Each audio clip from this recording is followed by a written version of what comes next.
2142 में वेलेंड्यूटानी जांच में नष्ट हुए USCSS नोस्ट्रोमो से एक कोकून मिला।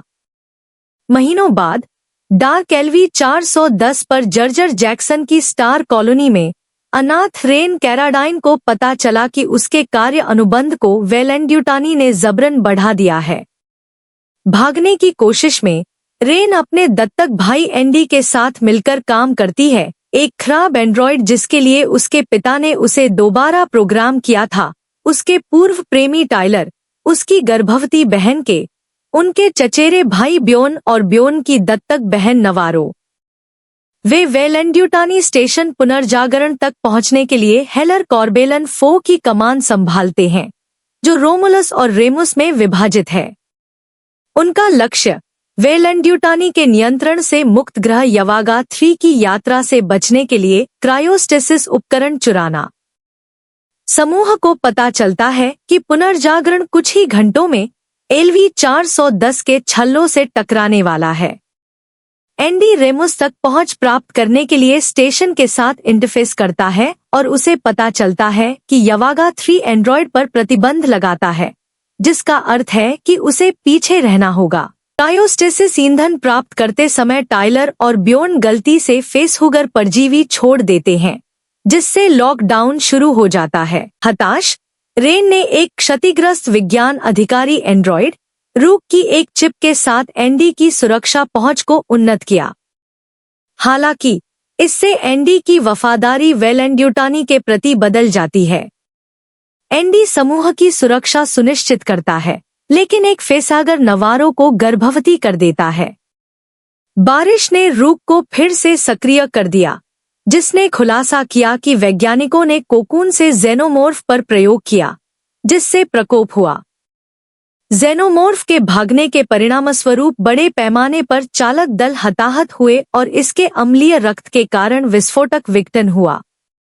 ब्योन नवारो और के साथ भागने की कोशिश करता है, लेकिन नवारो की मृत्यु हो जाती है जब एक शिशु जेनोमोर्फ उसकी छाती से फट जाता है, जिससे कॉर्बेलन रोमुलस में दुर्घटनाग्रस्त हो जाता है, जिससे स्टेशन के टकराव का मार्ग तेज हो जाता है। जबकि के वयस्क जेनोमोर्फ द्वारा पीछा किए जाने पर रोमुलस में भाग जाता है। रेन और टाइलर बचाव का प्रयास करते हैं। एंडी एक जाल पर संदेह करते हुए दरवाजा खोलने से इनकार कर देता है, जिसके कारण के को जेनोमोर्फ द्वारा पकड़ लिया जाता है। रूक एंडी को Z01 को पुनः प्राप्त करने का आदेश देता है, जो आनुवंशिक रूप से परिपूर्ण इंसान बनाने के लिए फेसहागर्स से DNA परिवर्तन करने वाला तरल पदार्थ है। यदि Z01 को जैक्सन स्टार पर नहीं ले जाया गया तो रूक ने कॉर्बेलन को अपने पास रखने की धमकी दी। रेन और टाइलर लड़ने की तैयारी करते हैं, लेकिन एंडी विस्फोटक विघटन के जोखिम के कारण आग्नेयास्त्रों का उपयोग करने के खिलाफ चेतावनी देता है।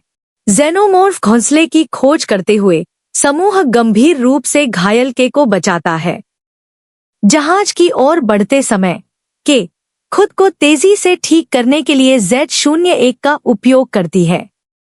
फेसहागर्स और जेनोमोर्फ्स के हमले के बीच टाइलर रेन और के लिए खुद को बलिदान कर देता है, जबकि एंडी अक्षम है। रेन ने एंडी को बचाया, रूक की नियंत्रण चिप को हटाकर उसकी मूल प्रोग्रामिंग को बहाल किया। जेनोमोर्फ के बंद होने के साथ रेन उन्हें सुरक्षित रूप से शूट करने के लिए स्टेशन के गुरुत्वाकर्षण को अक्षम कर देता है। गुरुत्वाकर्षण पुनः सक्रिय हो जाता है और एंडी हमलावर नवारो जेनोमोर्फ को मार देता है, जिससे वे भागने में सफल हो जाते हैं, क्योंकि पुनर्जागरण LV 410 के छल्ले में दुर्घटनाग्रस्त हो जाता है।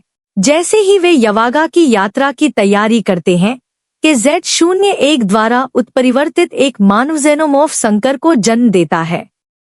हाइब्रिड के को मारता है और एंडी को निष्क्रिय कर देता है, इससे पहले कि रेन इसे रिंगों में फेंक दे और इसे विघटित कर दे। रेन और एंडी फिर क्रायोस्टेसिस में प्रवेश करते हैं, यवागा 3 तक जीवित पहुंचने की उम्मीद में।